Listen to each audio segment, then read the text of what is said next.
Here we are.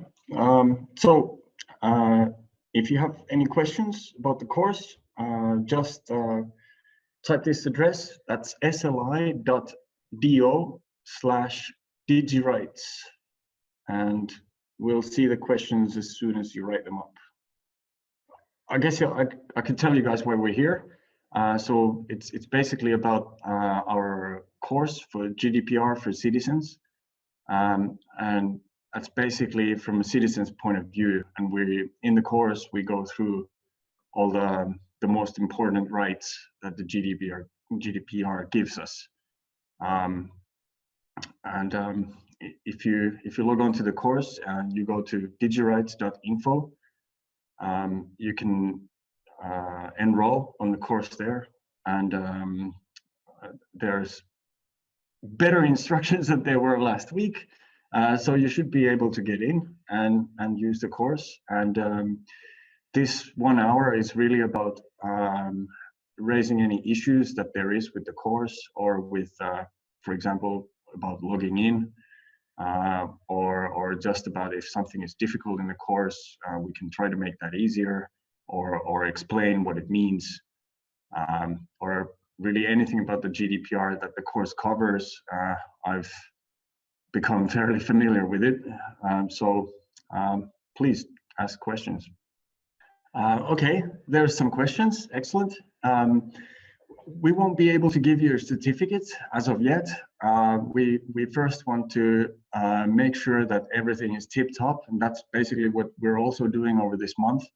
And there is, in the plans, there is, we are going to try and give this to some universities, and hopefully students can get some credits for their participation, but there won't be an actual certificate from us. And the next question is, how does it work? Well, you can use your mobile phone as of now, and you go to digirights.info, and you will see all the instructions there, how to join and enroll in the course. So you basically download the LifeLearn application from either Google or iStore, and install the application. But the detailed instructions, you can find them at the website on our Lander page. And the next question is, what's the forum for discussing jointly?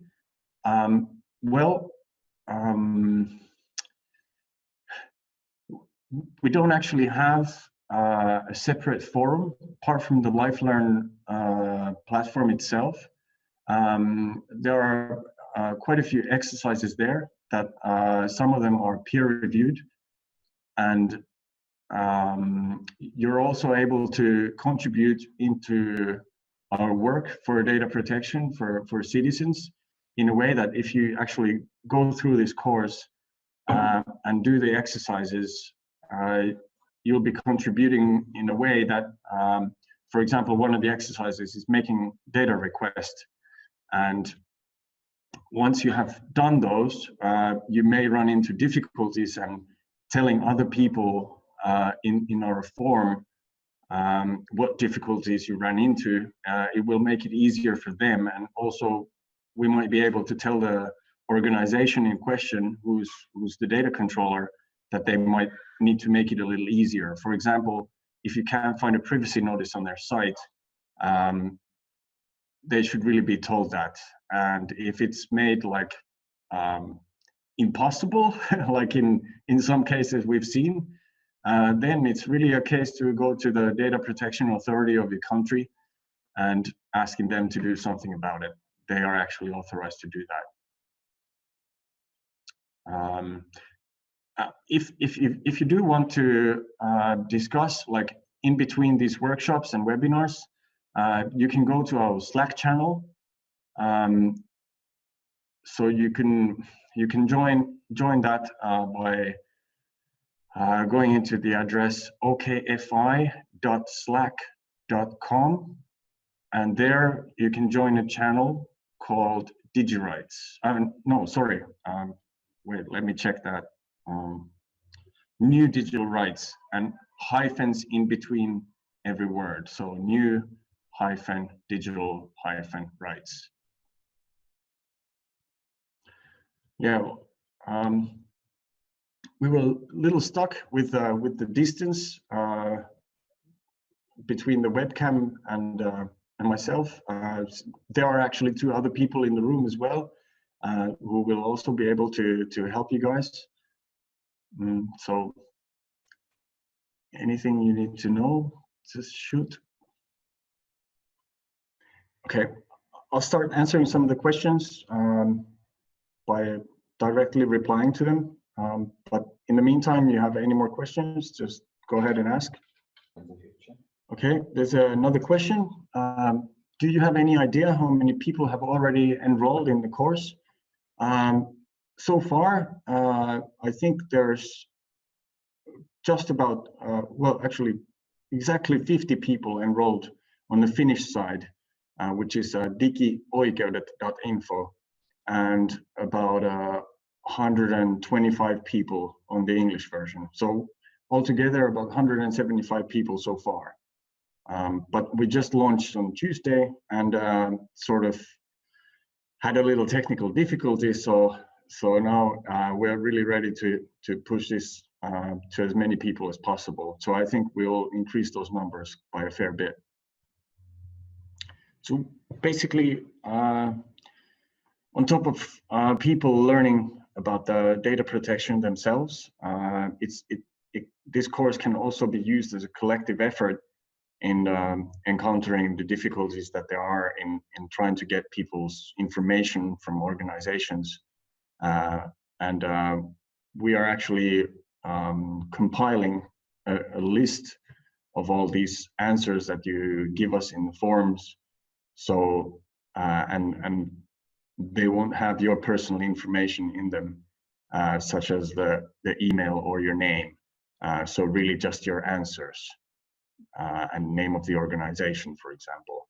So we keep the participants anonymous, but the names of the organizations that are doing violations on data protection, we intend to make public if they seem to be systematically violating people's rights.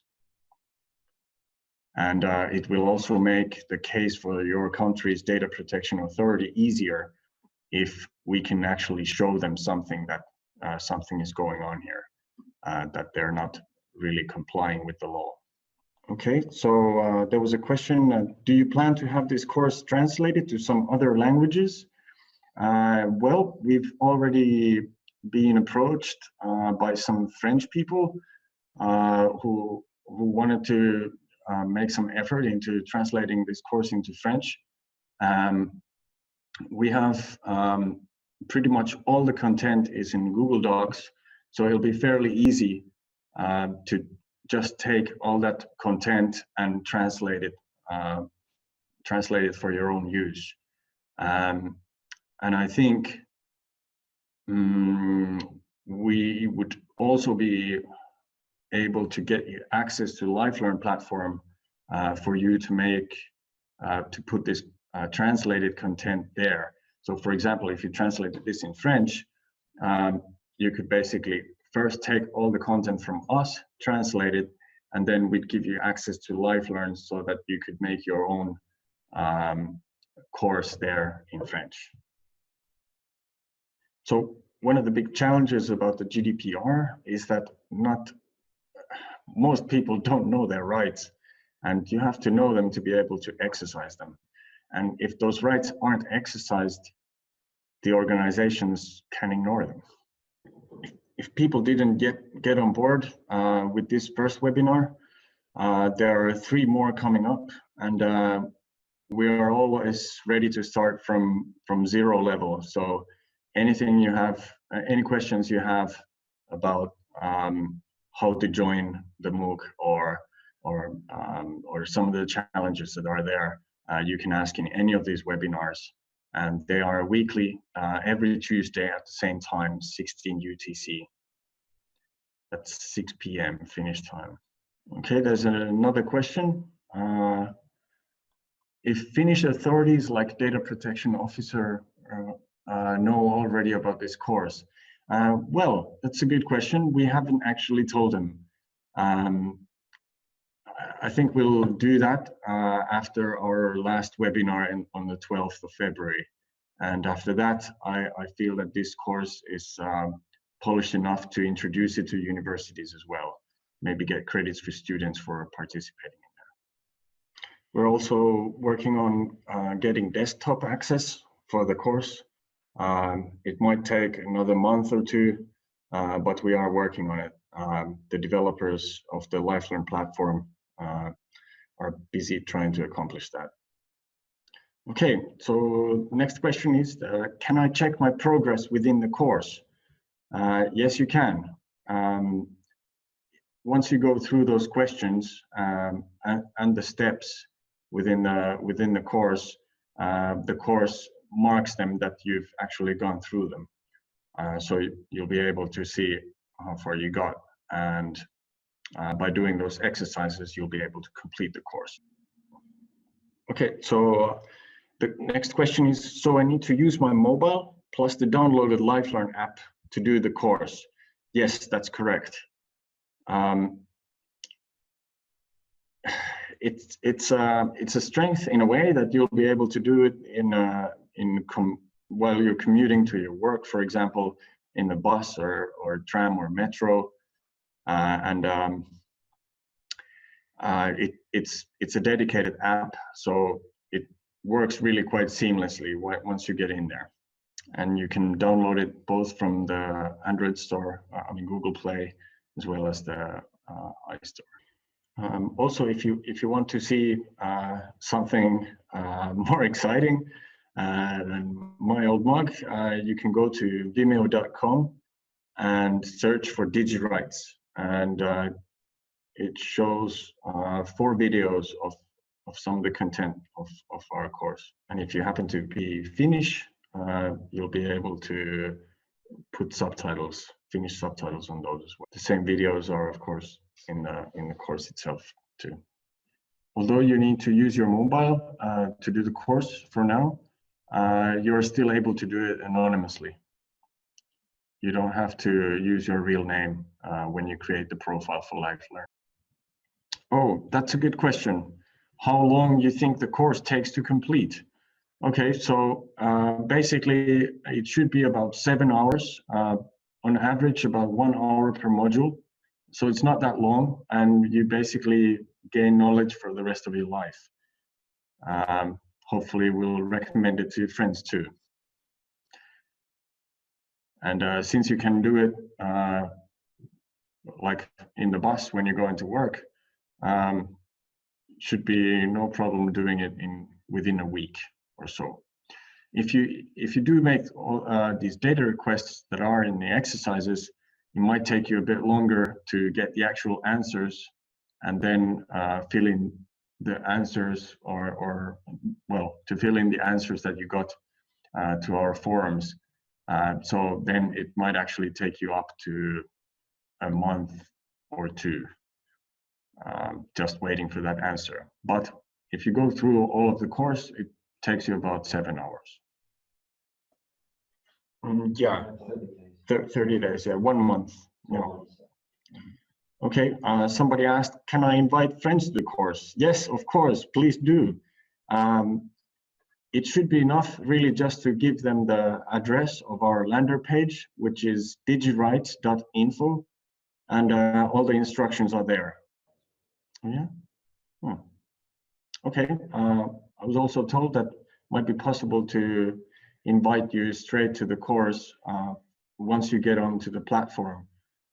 Yeah, I think there is a sharing button actually. Yeah. So then you can share this invitation link to them. Okay. So yeah, there is you can straight from the course you can download you can invite them from there. There's email, WhatsApp, and plenty of others actually.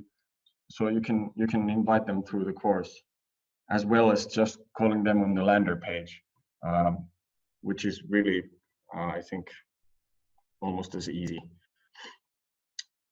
And the next question is there some place for feedback? Did you mention via website? So yes, there's feedback, like places to type in your answers,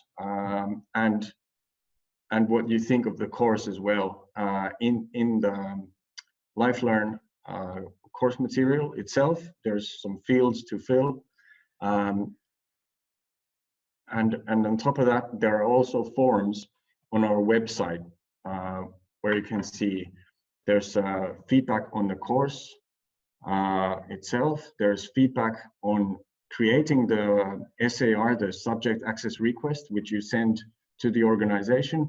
And there's a third form for the response that you got. So you're doing all of us a favor in filling these forms, and we treat them anonymously in public, so none of your details will be shown to others, your personal details. I can just show you quickly on my phone what the course looks like. So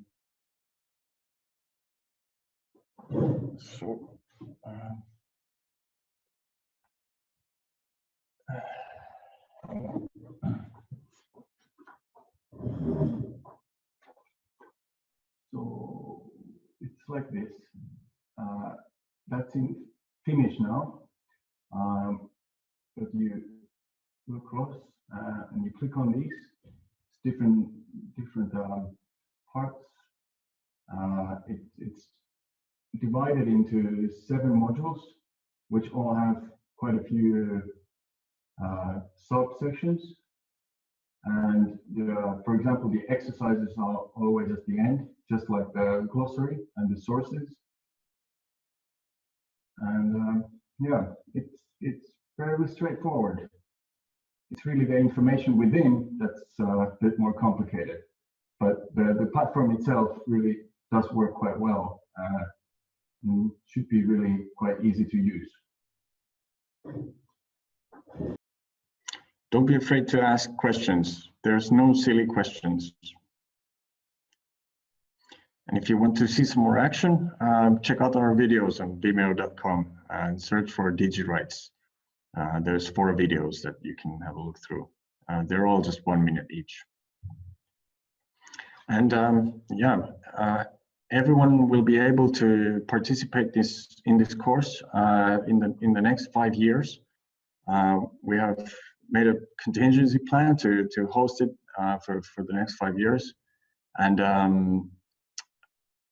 yeah, basically all the material will be open and available and free for everyone. And we hope as many people as possible get to use it. If you have a more specific question about data protection, I can probably point out the exact spot within the course that will answer your question. Got another 15 minutes to go. Please ask more questions. You can also give feedback on what you found so far. Also, if you have any suggestions how to make these sessions more lively in a time when there's no questions to answer, I'm all open to suggestions. You can make those suggestions or questions at sli.do/digirights. What? €1 just as well? Okay, yeah. So we have some GDPR news. That Google was hit with a £44 million GDPR fine over ads, in France. Apparently, there's a lack of transparency, inadequate information, and lack of valid consent regarding ads personalization. People weren't sufficiently informed about how Google collected data to personalize advertising. And apparently, Google is studying the decision. And Google is not alone with this. There's also Amazon, Apple, Netflix, and Spotify who are also facing complaints.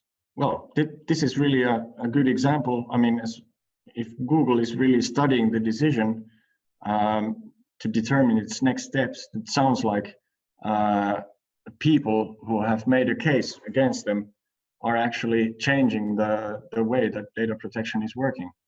And I would say it's an improvement. And the more we know about these rights, how to use them, the more we can spot or see this non-compliance by big companies especially.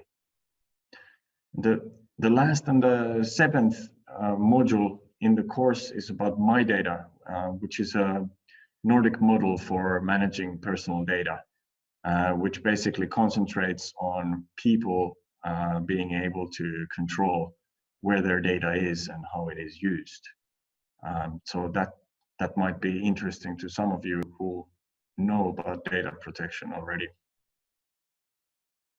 There's also a real example of a company who wasn't complying with the GDPR on the day after it came into full force.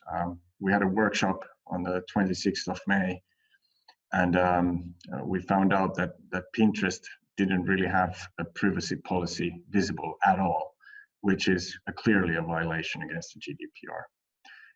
Now they have improved a lot. I can imagine they received quite a few complaints.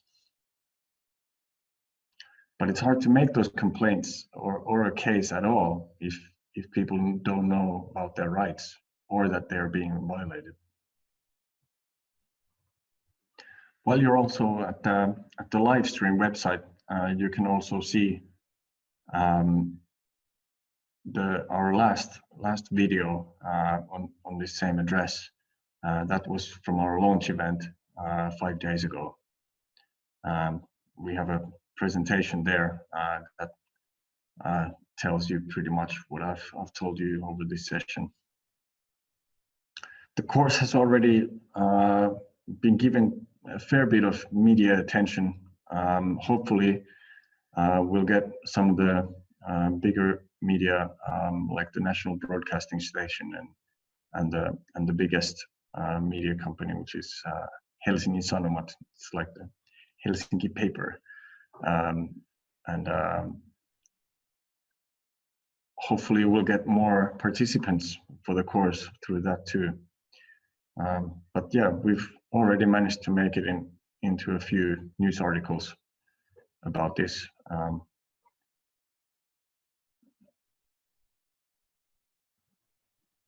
And maybe later this week, we'll get to be in the spotlight again.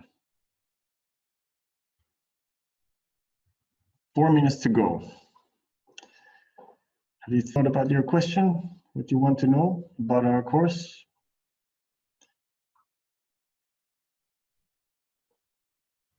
So it's not only about self-education, but it's also about creating those data requests and learning the lessons for everyone. We'll be able to use that information for everyone's benefit. Build a case for the data protection authority in your country. So if there are big companies in your country that are systematically violating everyone's data protection rights, we'll be able to stop it short. Okay, it's about 1 more minute. Now is your last chance to ask your questions. Come on, let's hear them. Well, our time is up. Thank you all for coming here, and hopefully we'll see more questions next week. We had some good questions today that we should have really included the information already in the invitation, but I'm glad you asked them. And we'll see you next week, same time at 6 p.m. Finnish time, 16 UTC. Thanks.